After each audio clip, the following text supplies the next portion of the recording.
بسم اللہ الرحمن الرحیم الحمد للہ رب العالمین والعاقبۃ للمتقین والصلاة والسلام علی خیر خلقہ محمد وآلہ واصحابہ اجمعین۔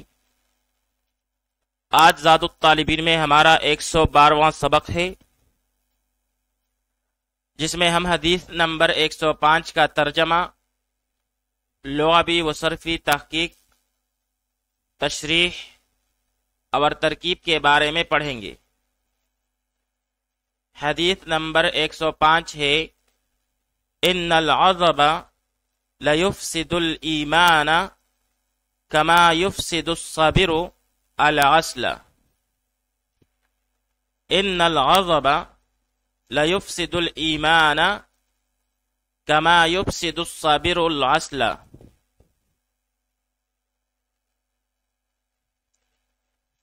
ان الغضب بے شک غصہ، لیفسد البتہ خراب کر دیتا ہے، الایمان ایمان کو، کما یفسد جیسا کہ خراب کرتا ہے،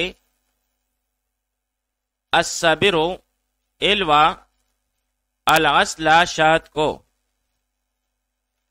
ان العظب بے شک غصہ، لیفسد البتہ خراب کرتا ہے، الایمان ایمان کو، کما یفسد جیسا کہ خراب کرتا ہے، الصبر الوا العسل شہد کو۔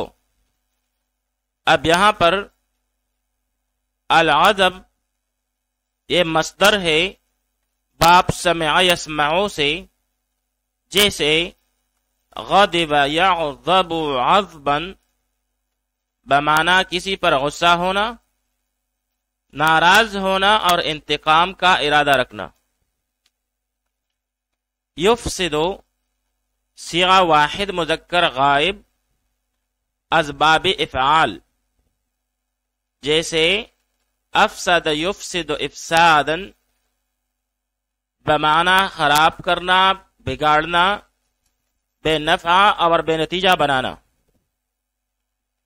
پھر مجرد میں باب نصر ینصرو سے فسد یفسد فسادا بمعنی خراب ہونا، بگڑنا، ناقابل استعمال ہونا۔ الصبر بمعنی الوا ایک درخت کی گون جو بہت کڑوی ہوتی ہے، اور جمع اس کی سبورن آتی ہے۔ العسل بمعنی شہد، اور یہ مذکر اور مؤنث دونوں طرح مستعمل ہے، اور جمع اس کی اعسال، عسلان اور عسول آتی ہے۔ آئیے اب اس حدیث شریف کی تشریح پڑھ لیتے ہیں۔ غصہ ایک طبعی کیفیت کا نام ہے جو طبیعت اور مزاج کے خلاف پیش آنے والی باتوں پر نفس کو برانگیختہ کرتی ہے اور انتقام لینے پر اکساتی ہے۔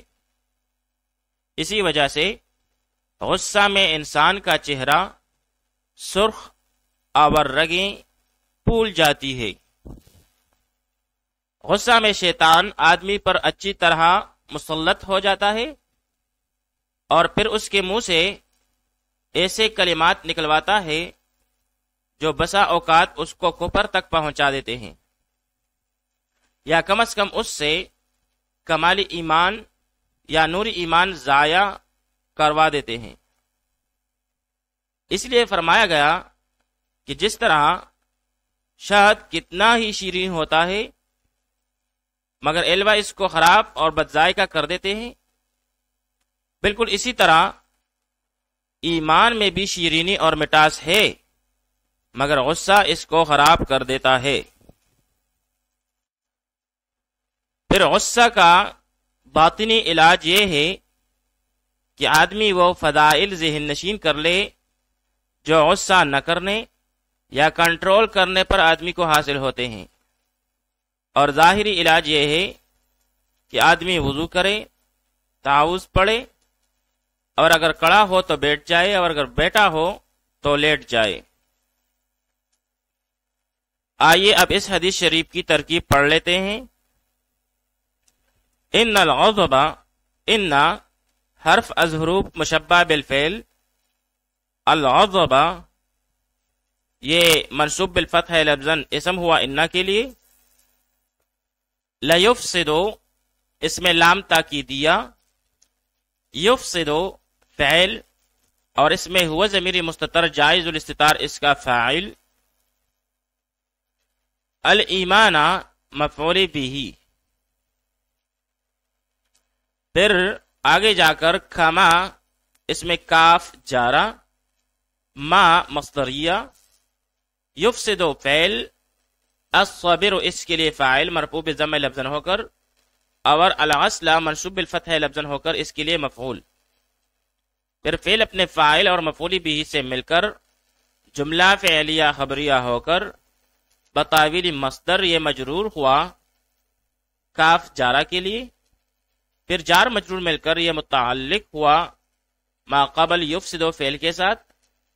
پھر فعل اپنے فاعل مفعول به اور متعلق کے ساتھ مل کر جملہ فعلیہ خبریہ ہو کر یہ خبر ہوئی انا کے لیے۔